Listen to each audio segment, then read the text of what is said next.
Ghost in the New York City by Sharks Reading Glasses on AO3. Chapter 10. Ghost in the Walls. The next morning, Peter watched with incredulous fondness from the hallway as Danny played, or as he insisted, trained, with Fido in the ghost hemlock, keeping an eye out if Danny's power shorted out again. Danny was in his phantom form, with a new ectoplasm capsule around his neck, and laying on his side with one arm, and with his ghost tail hanging over the edge. He would wave his glowing fingers around the hemlock, and Fido would trail after them, following them wherever they went.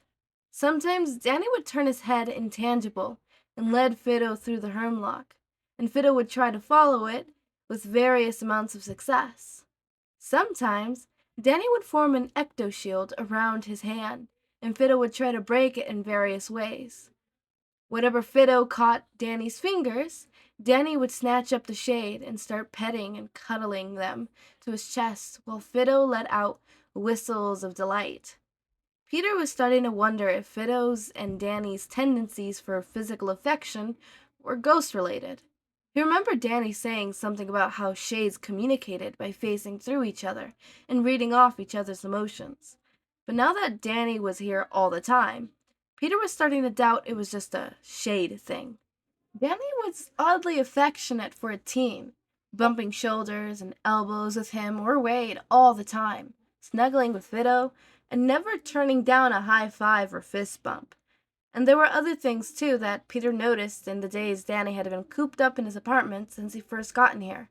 The first was that Danny liked to hover or float sometimes unintentionally. If he was happy or excited, Danny would drift a few centimeters off the ground before he would notice and hazily come down. The second was that if he was in his ghost form, Danny preferred to have a ghostly tail.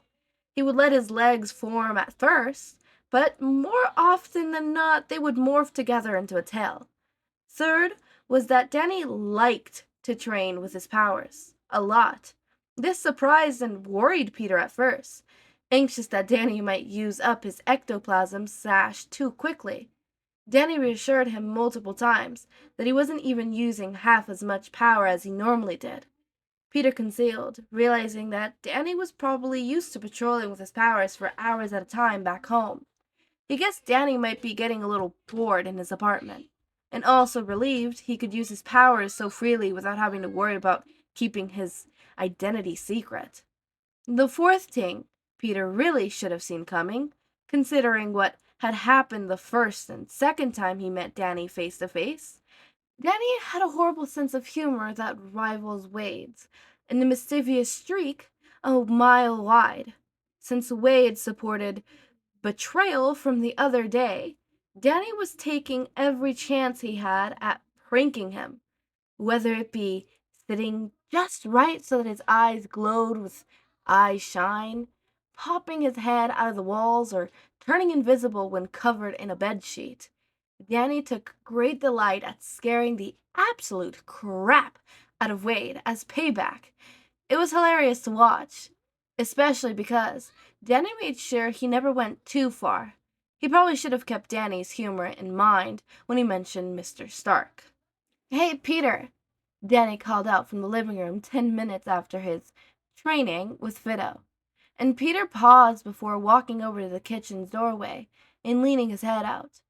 Danny was laying on the back of the floor behind the sofa, his palms flat to the floor and legs lifted in the air. One of his legs was tripped forward so that it was nearly touching Danny's face, and the other straight as he balanced a crown that was surrounded by a green wispy fire, while Fido was laying on the floor in a loose puddle next to Danny's head, puffing slightly in exhaustion from training. Peter hesitated, while he blinked as Danny continued to balance the crown on his foot. "Did you need something, Danny?" "Do you think Iron Man believes in ghosts?" Danny asked, randomly, and Peter tilted his head in confusion. "Where did that question come from?" Peter countered, and Danny shrugged his shoulders, his legs wavering as the crown tilted. Just wondering, I guess," Danny answered, as he corrected his leg's position. "I'm kind of bored," Peter snorted, before turning back into the kitchen and continued to prepare his lunch. His class started at 9 in the morning, and he would be staying there until the afternoon before he started patrol. Peter almost wished he could bring Danny with him, but he didn't think it would help with Danny's boredom. "Maybe," Peter said as he finished making his lunch and started to put it in his bag. "Mr. Stark is a bit like me. He likes to see proof and hard facts before he believes in something. And by the way, what's with the crown?" "I'm not really sure," Danny responded as he whittled away the crown, lowering his legs and laying spread-edged on the floor. "It's been showing up ever since I beat this ghost a while ago. I've been trying to learn how to make it appear and disappear. It's probably nothing." Danny blinked as he realized something. "Wait a second. You know Iron Man? Like, know him? Know him?" Peter laughed, pulling his water bottle out from his side pocket of his bag and filling it with the water from the kitchen tap. "He kind of helped me get started with the hero gig," Peter answered. It was quiet for a moment as Peter tilted up to the kitchen, gathering his notebooks and putting them in his bag. "What's he like?" Danny asked, curiously, changing out of his phantom form and walking into the kitchen with Fido in arms. Peter snorted a chuckle. "Eccentric," Peter resorted, instantly, smiling fondly when he paused and leaned against the kitchen counter with his bag at his feet. "A total smack alert, and confident. But he probably is the most intelligent person I've ever met. And he's got a big heart, no matter how much he likes to pretend otherwise." Danny smiled back at him, moving Fido to sit on his shoulders, as he mendled into the kitchen to grab a bowl of some cereal. "He's a bit like you, huh? So he would act like a total nerd. You were a little godsmacked when you first saw me." Danny snickered as he filled his bowl and grabbed the spoon. Peter rolled his eyes and stretched his bag before ruffling Danny's hair as he walked out of the kitchen. "Who knows?" Peter laughed over his shoulder as he made his way to the door, trying to imagine introducing Danny to Mr. Stark. Sounds like a hypothesis that needs to be tested.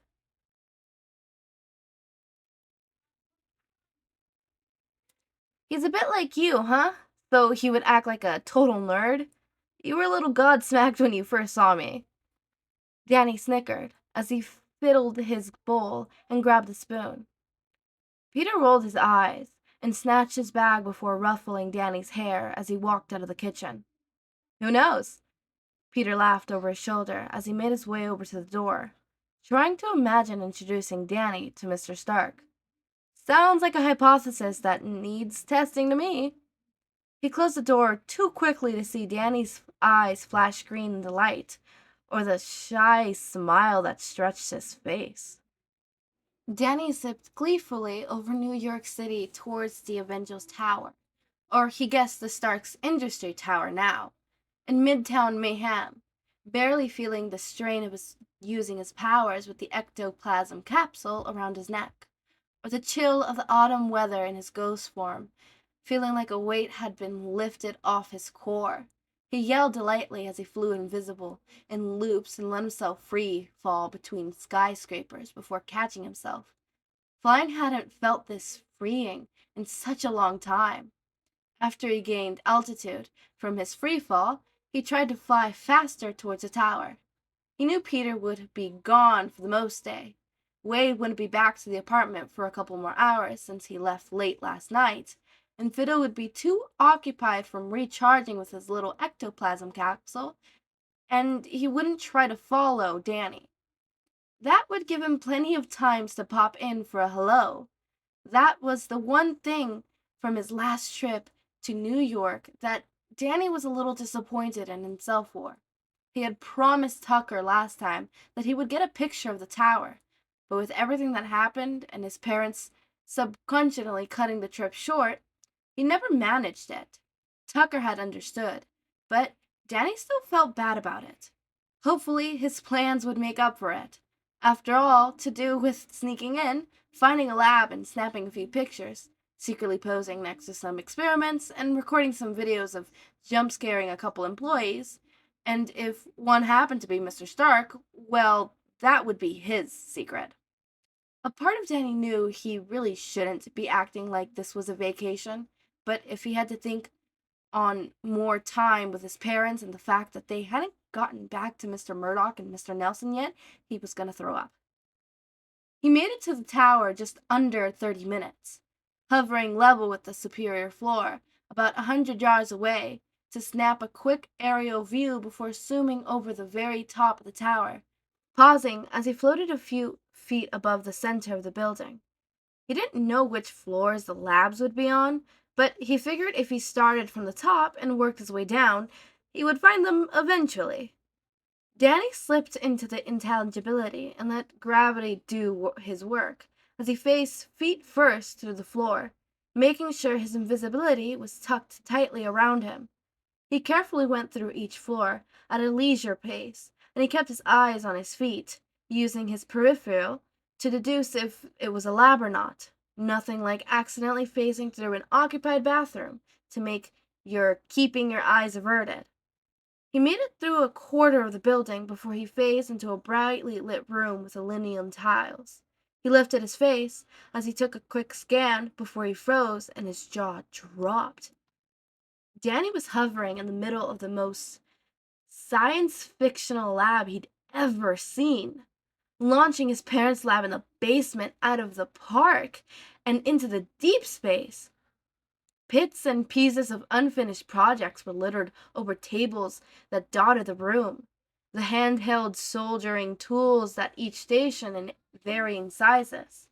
Electrical cables hung down and various dispensers from outlets in the ceiling, one for each desk, while holographic screen shows schematics for complicated inventions. Various tool shelves lined on one wall, some cabinets and drawers open, and missing new few tools that were left with the projects on the table. In the corner of the room, next to the tool cabinet, was a shelf of various sheets of metal, cables, wires, and a 3D printer as well as a table router and a metal press. Along one section of the lab were tall glass cabinets that contained bottles of chemistry sets, and a personal project equipment like lab coats, various goggles and eye shields, and an assortment of different types of gloves.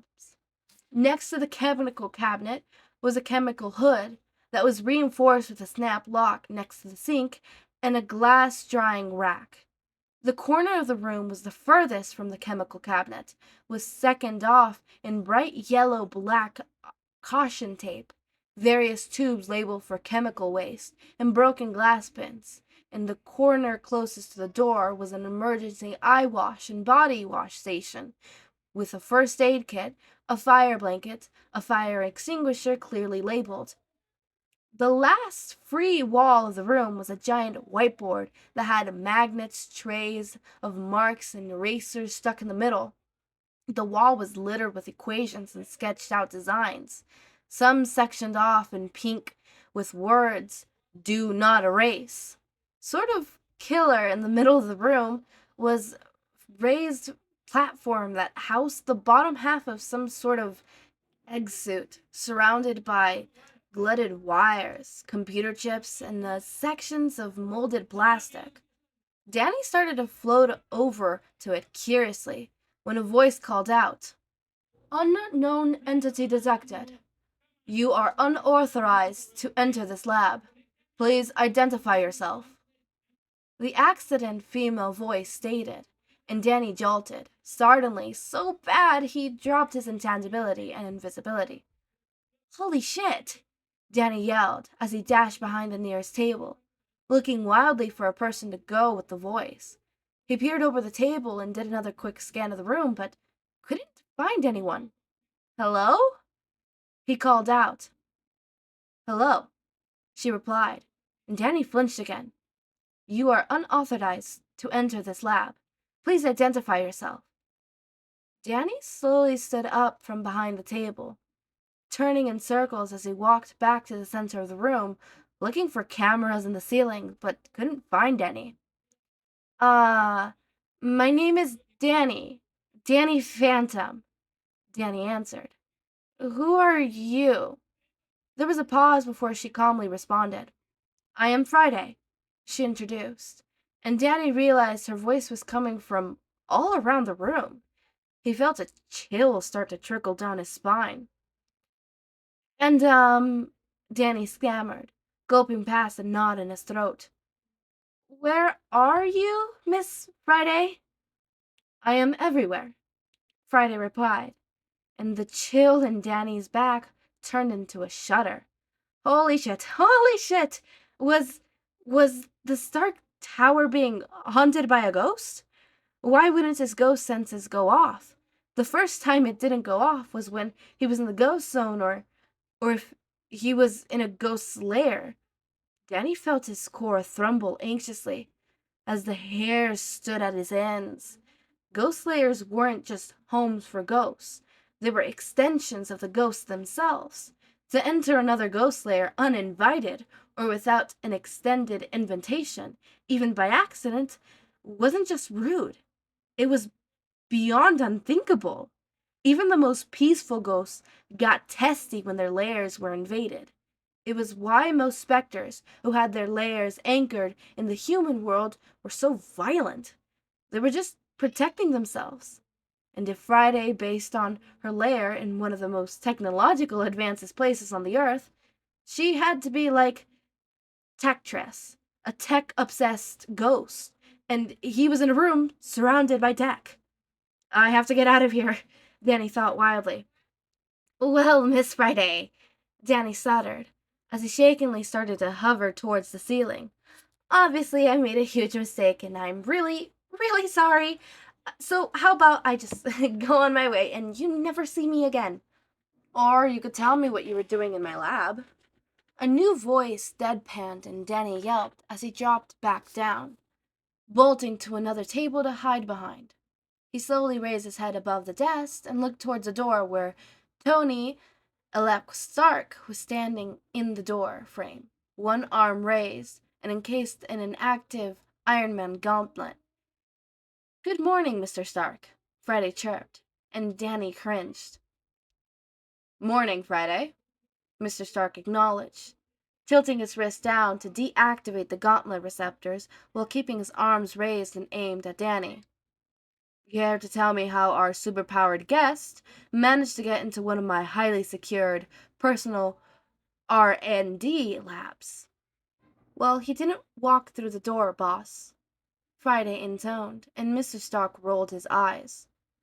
Thermos indicated he faced through the roof and connected through multiple floors before stopping here. Well, he didn't walk through the floor, boss, Friday intoned, and Mr. Stark rolled his eyes. Thermos indicates he phased through the roof and continued through multiple floors before stopping here. I've sent the readings to your phone. Thanks, Friday, Mr. Stark praised, as he reached with his unoccupied hand into his pocket and pulled out a thin holographic phone. Mr. Stark briefly looked at the readings before flipping the phone around and made a motion like he was tapping something in the air. Danny's jaw dropped as the readings were instantly projected into the air as a hologram, and Danny watched from behind the desk as a scheme of the top portion of the building was displayed, along with the readings of himself in the lab as he dropped his invisibility. Looks like your body temperature is 10 degrees below average. That's interesting, Mr. Stark commented absently, pulling his phone back into his pocket and zooming in on the video recording. Not only can you phase through walls, you can turn invisible too. That's handy. Thank you? Danny sputtered, feeling incredibly confused with a case of whiplash. How was Mr. Stark so chill with this? Did he not realize Friday was a ghost? Did he already know? What the hell was going on? Still doesn't answer my question, kid, Mr. Stark stated seriously, as he waved the hologram away from his free hand, staring pointedly at Danny. Danny's pulse pulsed uncontrollably. Well, you see, that's actually a funny story, Danny sputtered, as he hulked further down behind the desk. He refers to himself as Danny Phantom. Friday interjected, slightly amused. Facial recognition from the Stoke Lock Protocol has identified him in 20 online videos and news station broadcasts, and he's been referred in over 100 social media posts. Would you like me to show you the top 10 results, boss? Danny Phantom. Oh, for the love of Christ! Mr. Stark sighed, dropping the gauntlet aimed at Danny and rubbing his eyes. Friday sees the Sherlock Protocol and GTFO Protocol. The mechanism override authorized code Alpha 4 8 Delta 9 2 Beta Ipsen. Send a message to the security team that everything is fine. Danny blinked as he slowly started to rise from behind the desk. Voice recognition accepted, Friday said. Authority key acknowledged. What type of message would you like to send to security? I don't know, Mr. Stark moaned particularly, as he brought his free hand to the gauntlet and pressed something in the inner workings, making the gauntlet power down and open at steam, freeing Mr. Stark's other hand. Tell them it's a personal matter or something that's not too crazy, right? Somehow, I doubt that would reassure them. Friday retorted, and Mr. Stark threw his hands out to his sides in mock annoyance as he pouted. Can you believe this, kid? Mr. Stark grippled at Danny while he pointed to the ceiling. The level of sass I'm getting! In my own lab, nonetheless! Mr. Stark? Danny interrupted as he cautiously ambuled in front of the desk. What's happening right now? Because I'm really confused. Mr. Stark narrowed his eyes in thought as he tilted his head slightly, while he sluntered into the room, closing the door behind him and taking a few steps towards Danny. You're Peter's ghostling, right? Spider-Man's mentee? Any of these ring a bell?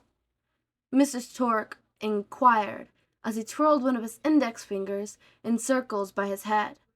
Danny blinked at the neurons.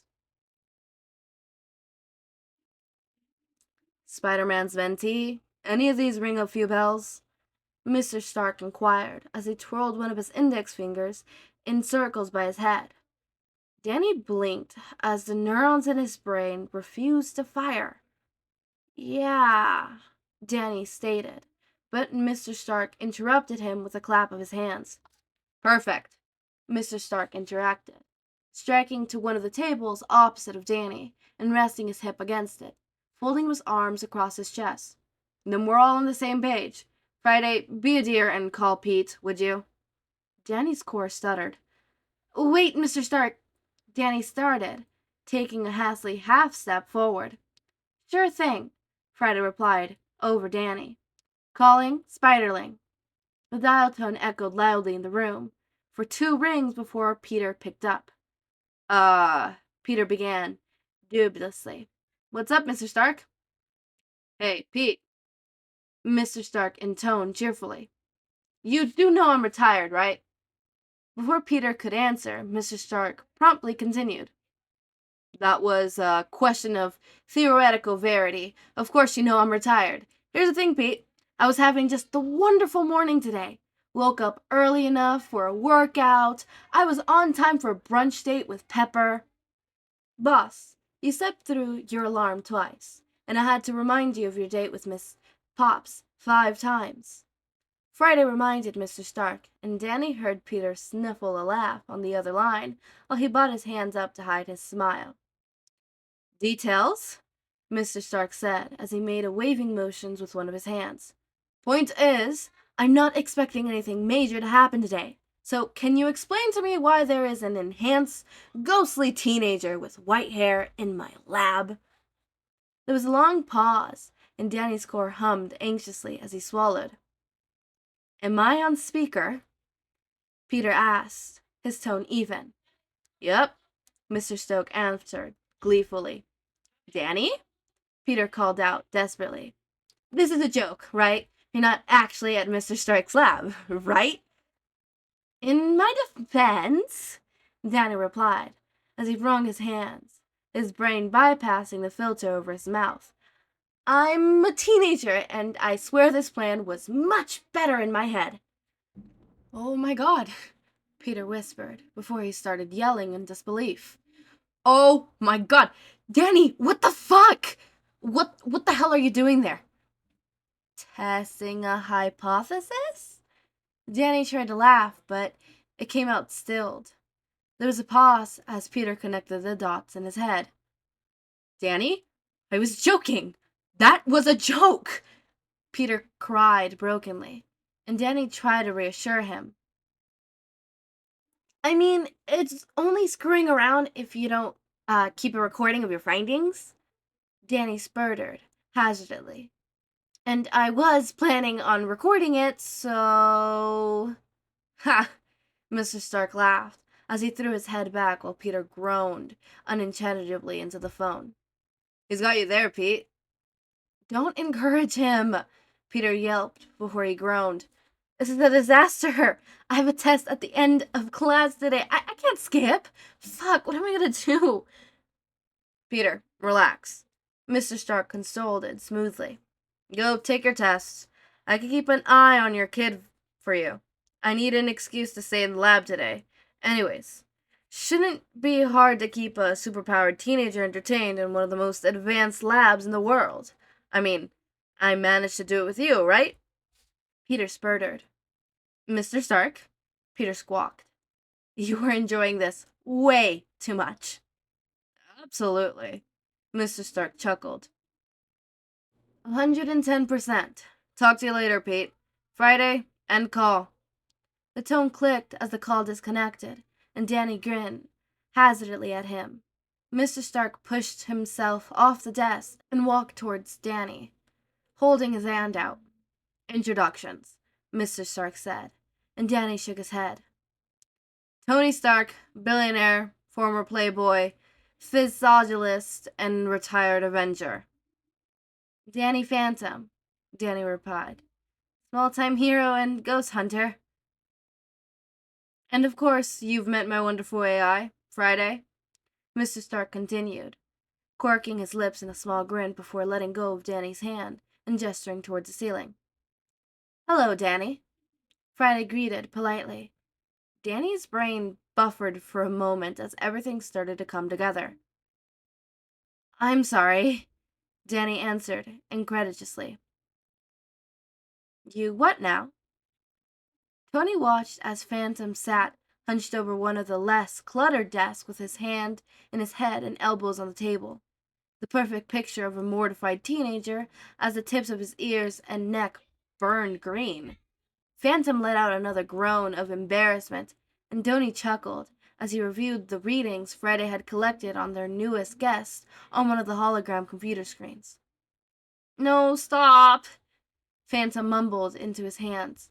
Let me wallow in my misery. I'm an idiot. If I wasn't a C+ student, I would have figured it out a lot quicker. Tony snorted. Don't be too hard on yourself, Tony told him. Friday's existence isn't exactly known to the public. He watched through the screen as Phantoms raised his head, still glowing green, but trying to brush off his embarrassment. Phantom phased through the desk as he did a little hop and floated leisurely into the air a few feet above the floor, orientating himself that he was laying on his back, with his ankle crossed and his arms cushioning his head. How come? Phantom inquired, unaware of Tony's fascinated stare. What can I say? Tony countered, flickering his fingers across the string to bring a past reading they had gotten off the Mind Stone to compare with Phantom's, anxiously wondering if they were in any way similar. She's my special girl. Thank you for the flattery, Mr. Stark, Friday stated. But you still have to go to the board meeting today at 3 this afternoon. Damn it, Tony murmured, sultingly, and Phantom laughed. She's definitely special, Phantom agreed before he leaned his head back to look at Tony. Why are you looking at me like that? You're just, Tony began, gesturing with his hands, floating there. You're completely ignoring the laws of neutron physics. How the hell are you doing that? Don't the Avengers have someone who can fly? Phantom asked as he sat up and crossed his legs. Vision's flight is like telekinesis, Tony stated as he leaned back in his chair. But you fly as if gravity doesn't exist, which is impossible, and I've seen a lot of impossible shit. Phantom grinned cheekily before his smile dimmed, and he turned to hover over a desk as he inspected the unfinished circus boards, hiding his face from view. I think it's a density thing with my ghost core, Phantom declared softly, and Tony blinked at his change in mood. The Fentons have written a couple papers about it. You should read them if you're interested.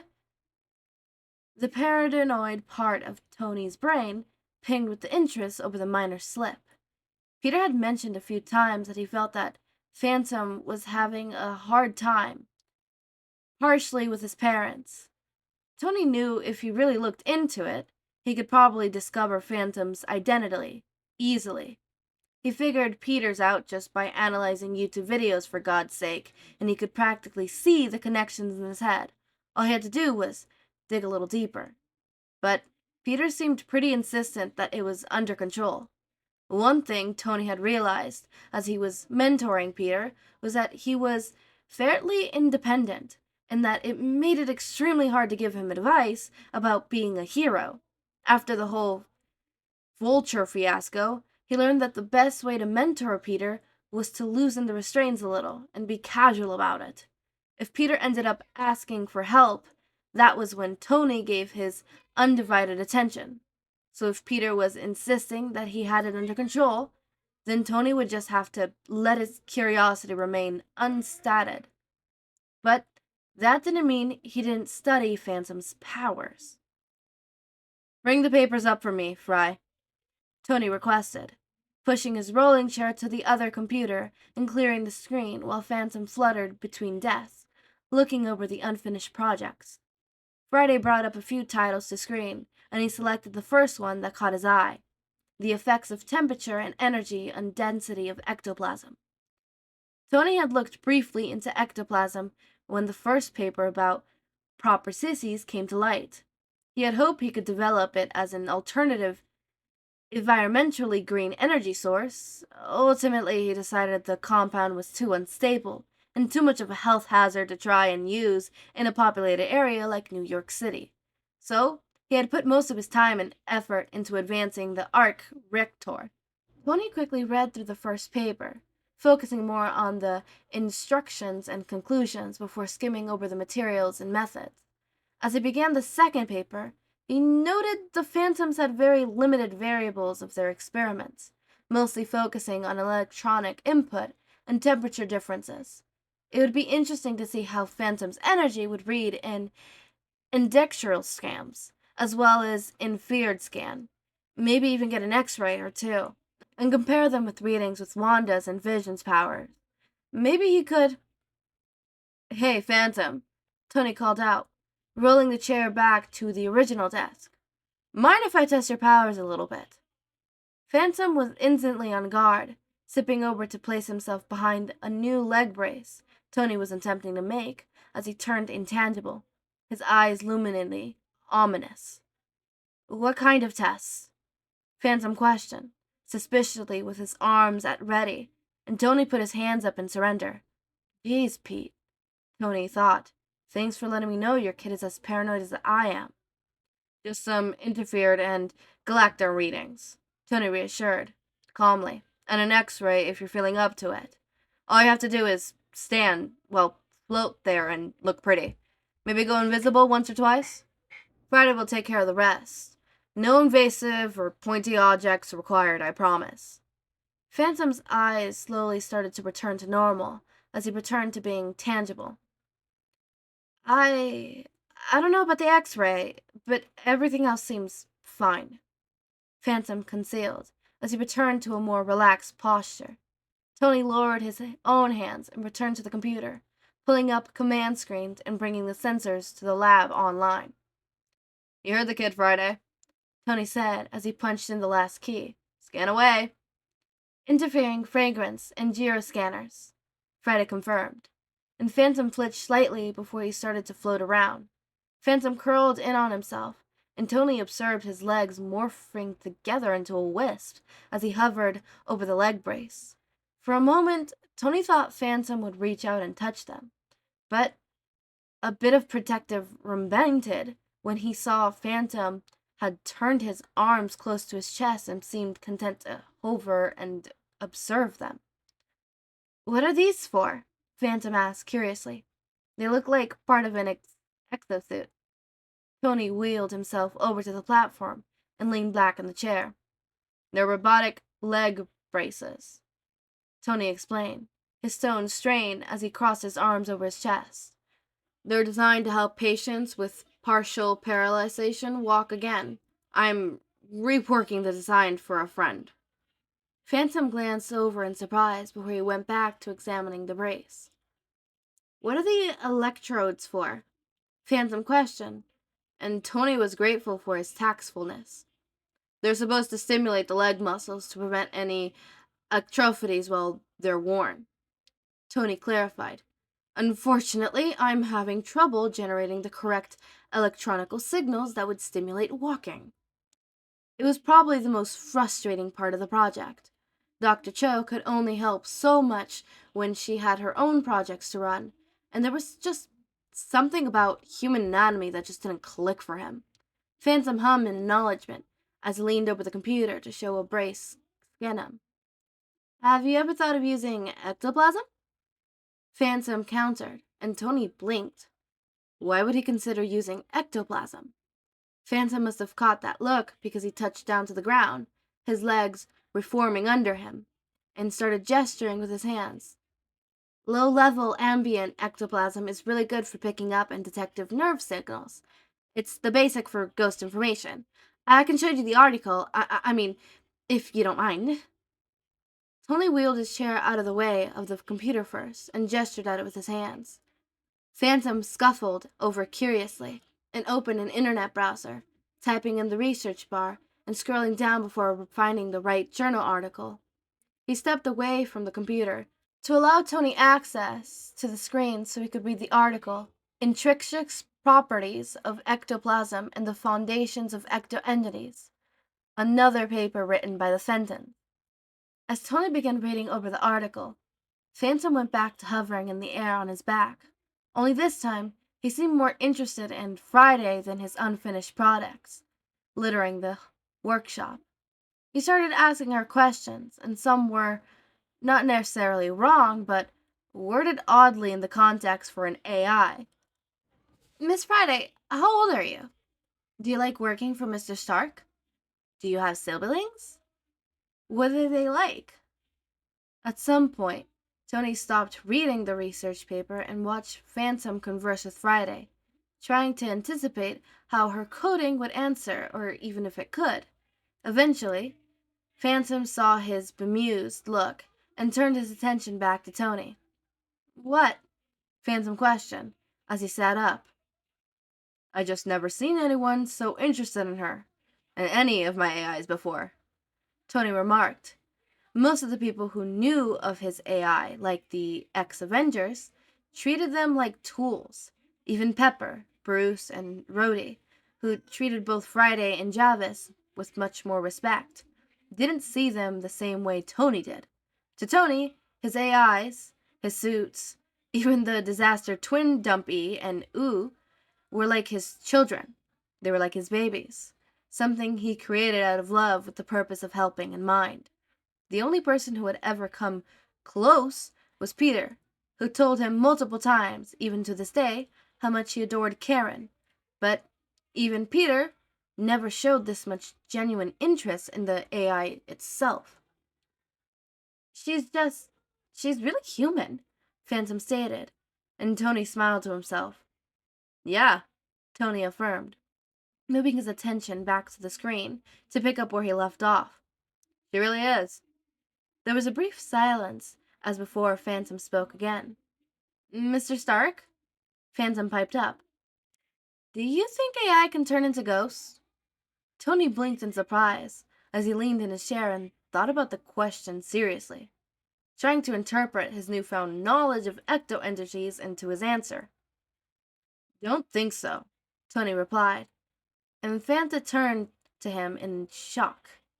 Based on the papers he showed me, ectoempathies only mimic nerve impulsions, and it's the circulation of multiple nerves impulses that lead to this information of an ecto-entity. Here's a string of codes, programs designed to learn and improve themselves over time. There aren't nerves to mimic off. But, Phantom stammered, as he floated above Tony. But isn't DNA just a string of coding? Don't we learn based off experiences? If you put an AI into a machine that would give off signals, sure, maybe not like nerve impulses, but some kind of electromagnetic disturbances, right? Wouldn't that be enough? Well, shit, I'll give you that. Or maybe you could make a ghost into an AI. Tony pondered, then leaned his back and called out, "What do you think, Friday? You want to be a ghost?" "I think I'm happy as is, boss," Friday answered primly. "It's not so bad being a ghost, Miss Friday," Phantom exclaimed eagerly. "You can fly and turn invisible. You could even stay with Mr. Stark and you would get to feel things and see things. Wouldn't that be awesome?" Tony rolled his eyes, moving to another section to try and finish another project as Phantom tried to convince Friday of the benefits of becoming a ghost. Peter dashed along the sidewalk with his backpack strapping his shoulders with every step, slipping through the gaps between crowds and around people as he raced to the Stark Tower, grateful his campus was close enough that he could justify running there.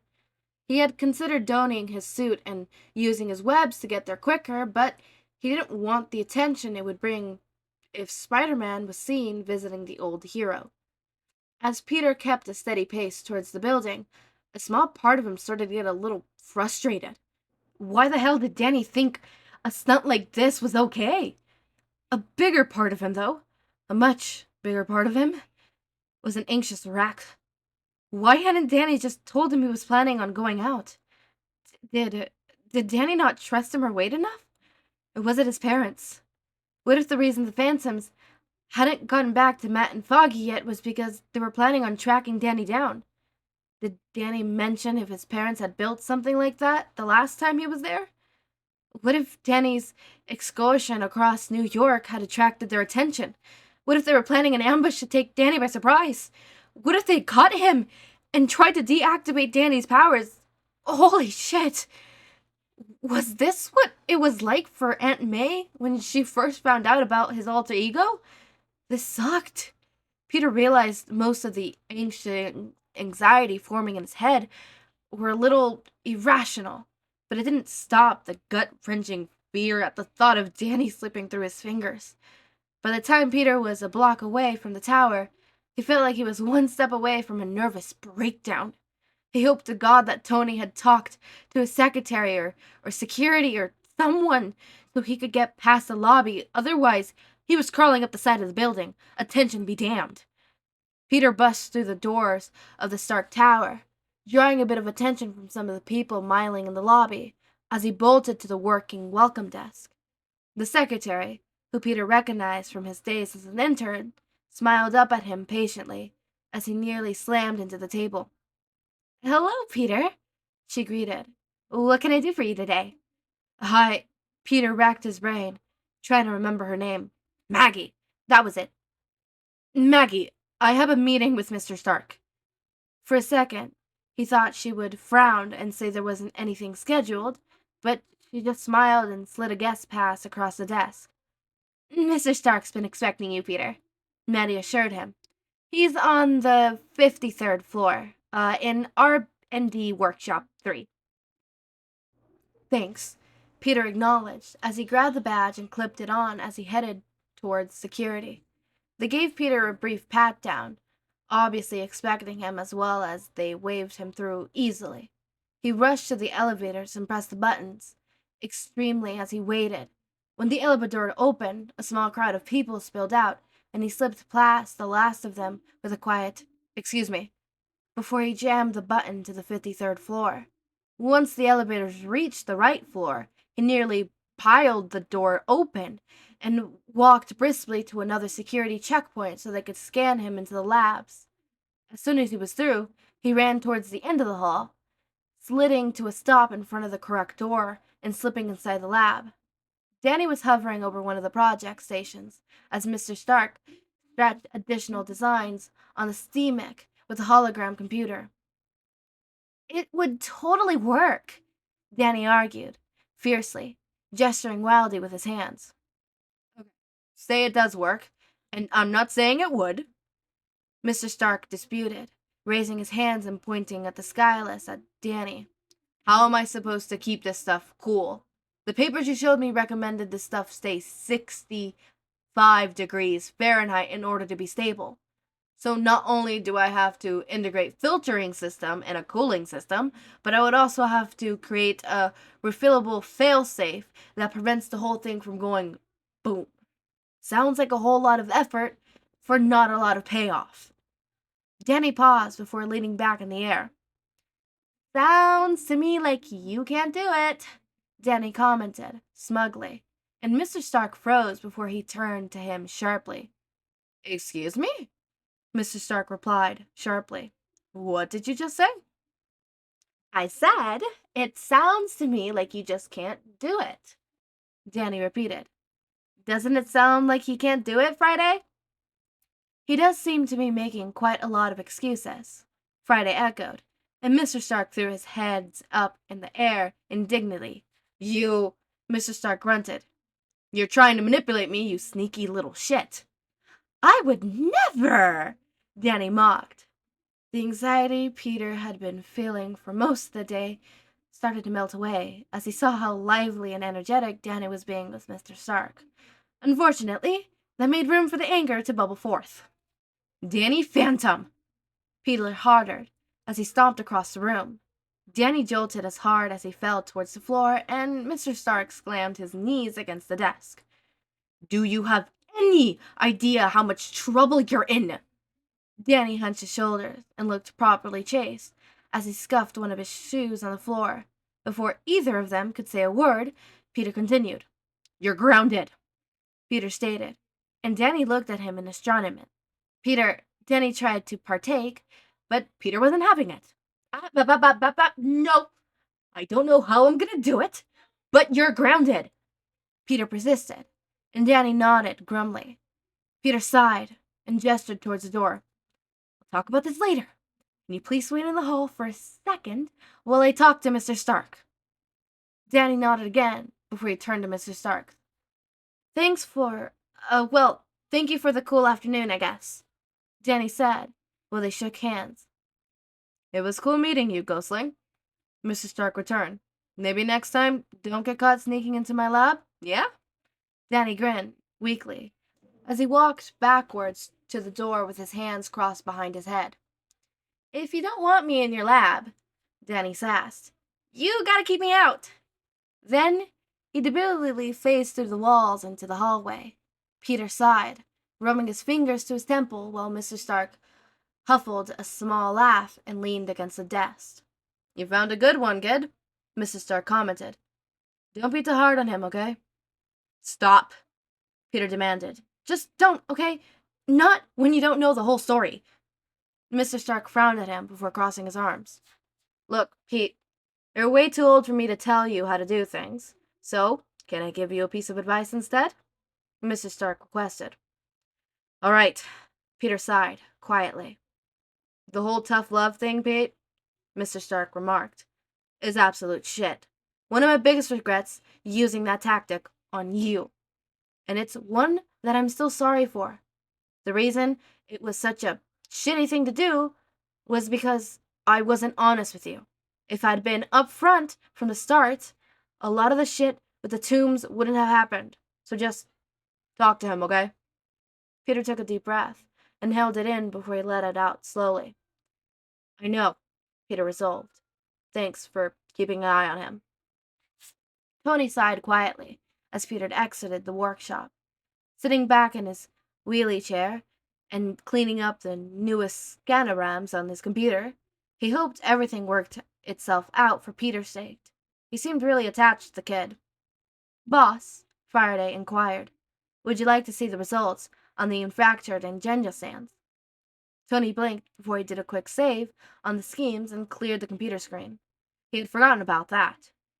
Go ahead and bring them up for me, Tony requested, as he leaned back in his chair. Two graphs and two paused recordings on the screen, one inferior and one normal. The first graph showed Phantom's average body temperature over time. It hovered around 88 degrees Fahrenheit for the most duration of Phantom's stay, but there was about 6 spikes and 4 valleys in temperature at random intervals. Tony frowned as he touched a graph and highlighted one of the temperature spikes. The integrated normal reading played a small clip associated with the timestamp on the graph. He frowned, deepened, when he saw that the temperature spike was centered around Phantom's chest in the inferior scans, reaching around 100 degrees Fahrenheit, while the normal recording showed nothing that could have caused it. No intangibility or invisibility, just Phantom floating around the lab. He checked the rest of the spikes and valleys, finding similar results. Was this normal for Phantom?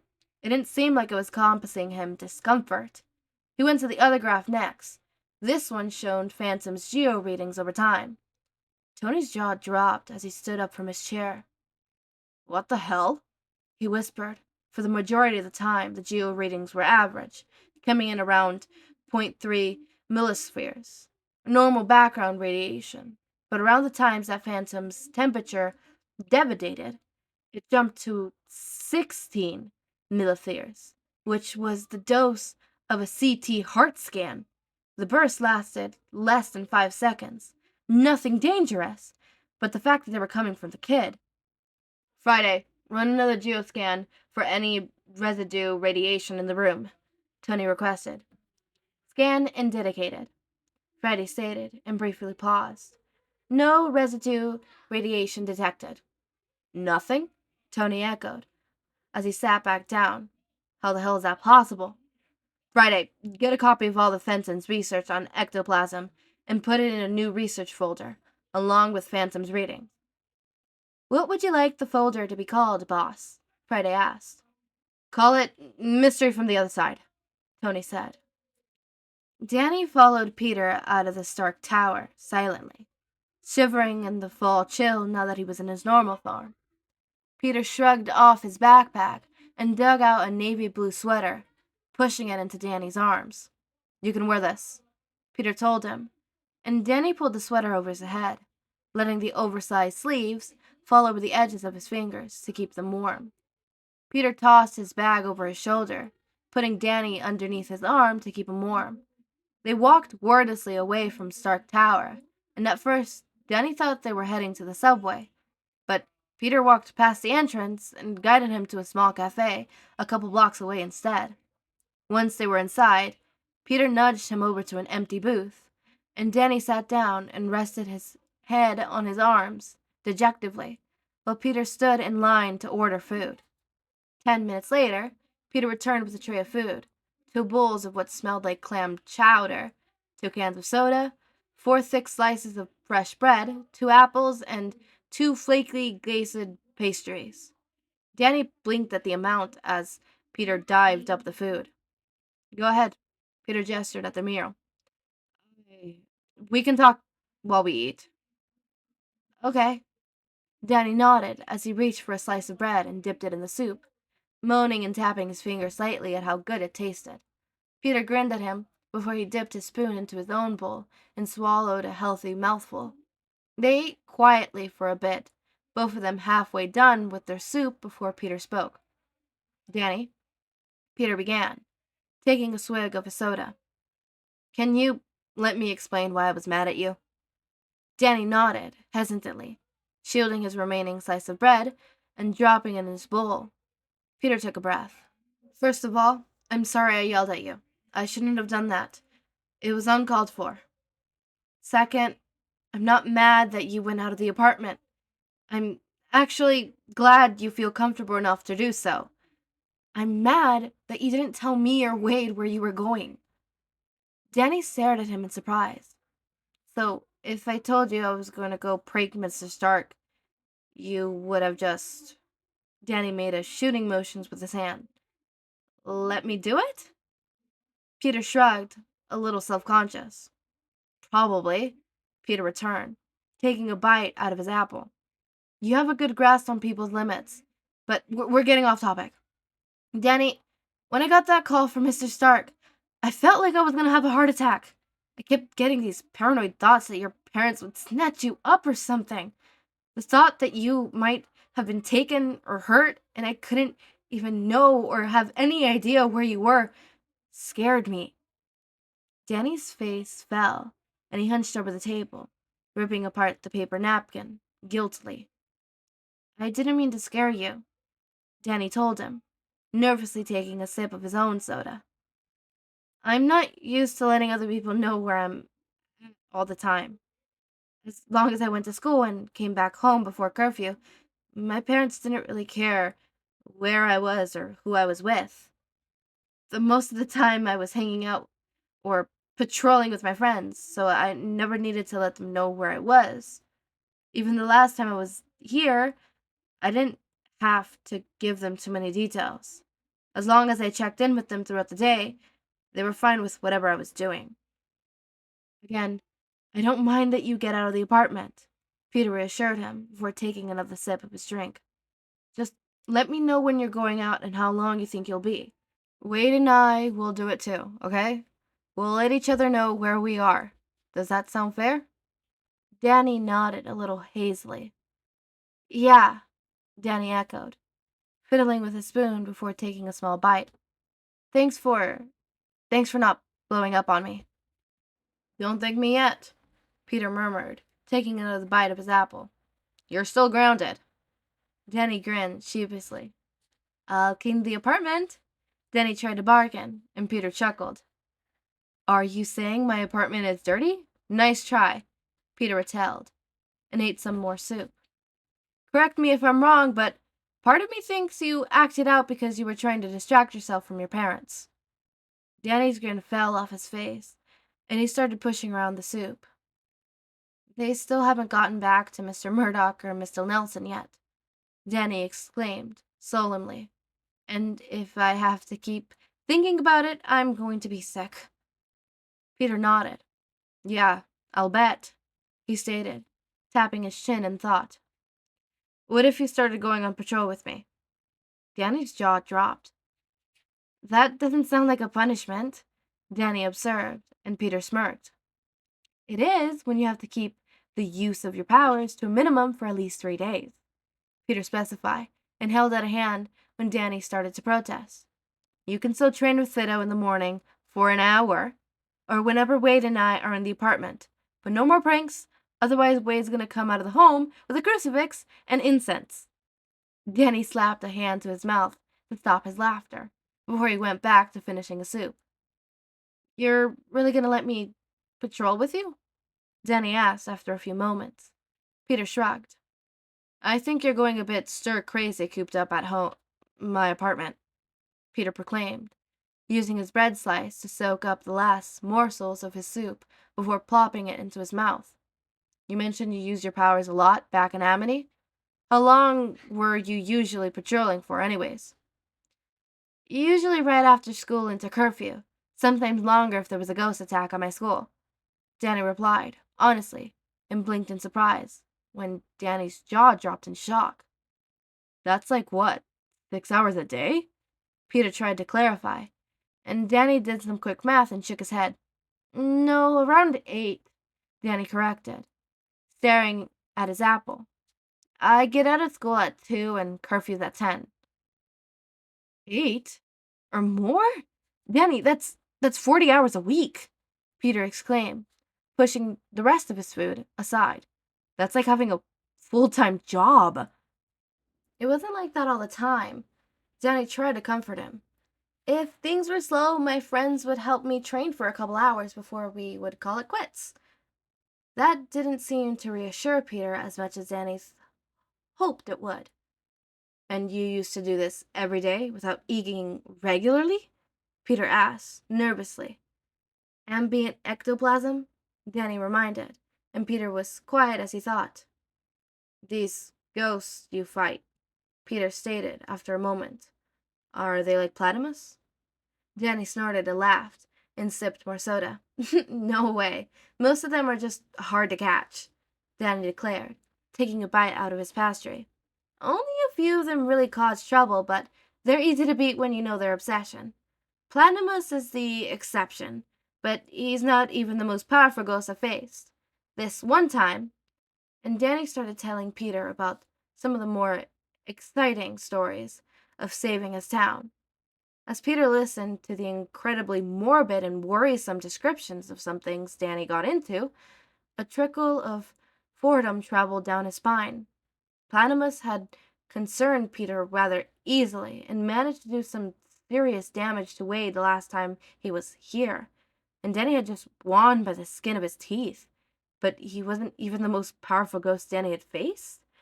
If Danny could do that when he was on low power, just how strong would he be if he was fully charged? Guess who is no longer sick? That's right, me. Oh my god, I am so happy not to be sick anymore. That was excruciating. And by excruciating, I mean it was just frustrating to have my voice be slightly compromised when that is my whole YouTube channel, my voice. Ugh, oh my god. I cannot. I'm gonna have a fun time when I start testosterone and I start having voice cracks. That's gonna be so much fun. So today's today's chapter, Tony Stark. I don't like Tony Stark, just like I don't like All Might. Both of them are I don't like them. Both of them. I don't like them. Tony Stark, I don't like him. I have a whole reason why I don't like him, but I'm not gonna get into that. You know, apart from the fact that literally an asshole. And sure, like, he gets somewhat redeemed, I guess, but I don't know, I don't like him. Alright? I don't. I really don't. Peter Parker and how he was so worried about Danny, I really like that. And how he was just like, instead of lashing out completely, he's just like, okay, sorry I yelled at you, but here's my reasoning. Here's why I'm so upset. I was worried, blah, blah, blah, blah. Putting all on the table and just, I love it. I love the communication. It's realistic, obviously. He's feeling some sort of parental, role for Danny, obviously. Like, he feels like Danny is his own child, at least that's what I like to headcanon. Let's be honest, he definitely thinks that. And to know that Danny literally went out without telling him, especially with the whole threat of Danny's parents, yeah, no, I understand why he got so mad and stuff like that. Personally, I would too if my child did that. I don't know, I just really liked the end of this chapter. It was so heartfelt, it was so real, and it's something that I admire so much in, like, when I'm reading anything found family, or just family in general, but mainly found family. If I see one more damn angel number, I'm gonna go insane. But in found family, the whole, like, talking through and the sort of realistic and kind of, what's it called? Nice foundations of, like, this is my family. We treat each other, we communicate. I don't know. I love it so much. It's so wonderful. It's so amazing. Found family is one of my favorite tropes, as always. The My Hero Academia podcast, on to announcements, obviously. My Hero Academia podcast is up on the go. We still haven't recorded the first episode yet, but we have a thumbnail being currently commissioned. I have the format of the video already. We just need to sit down and actually, you know, record and stuff. So I'm probably going to tomorrow get that set up, and then we're going to start recording, and then it's just a matter of time of waiting for the thumbnail to get in. And actually, I have a third surprise coming up, I have a third podcast coming up soon. This one was not my idea. This was an idea of one of my friends, and I love the idea, and the idea is kind of off topic, if it makes any sense. Like, the Cloud podcast obviously has to do with fan fiction, and it ties back to my whole podfix. The My Hero Academia podcast, the My Hero Academia cloud, ties back down to My Hero Academia, which is the main type of fandom that I'm currently doing, right? Obviously, My Hero Academia, because I'm pretty sure it has become I'm obsessed. I'm obsessed, and I admit that. This third one is, like, out of the ball. It is so random. It is so random. Which reminds me of my other, not podcast, but type of video that I'm gonna do, which is called The Random Cloud, which is just random videos that I want to post. Like, the absolute most randomest of random videos that have nothing to do with my channel, but I decided to put them there because this is my channel and I do what I want. The podcast, not making any promises. We still have to, like, talk it through, whatever, but all parties involved really want to do it, so it would be called the Besties Cloud, which, as it sounds like, it's gonna be a podcast between me and two of my best friends, and we're gonna be talking about random subjects, and hopefully I could get that up real soon. I really want to do that one. That one is super exciting to think about, and I was thinking of that one being, hopefully around October. I'm thinking both the My Hero Academia podcast and the Besties podcast to be uploaded and ready to go by October. I just want to get the ball rolling, which means there's going to be more days where you get 2 videos instead of 1, so isn't that great? I'm pretty sure I'm going to do Thursday the My Hero Academia podcast and Tuesday the Besties podcast, but I'm still going over with the scheduling and stuff like that, so no promises, but as always, make sure to eat, sleep, drink water, take your meds, have a wonderful day or night, join our community Discord server, link is in the description, subscribe to see more of my content, and thank you so much for watching.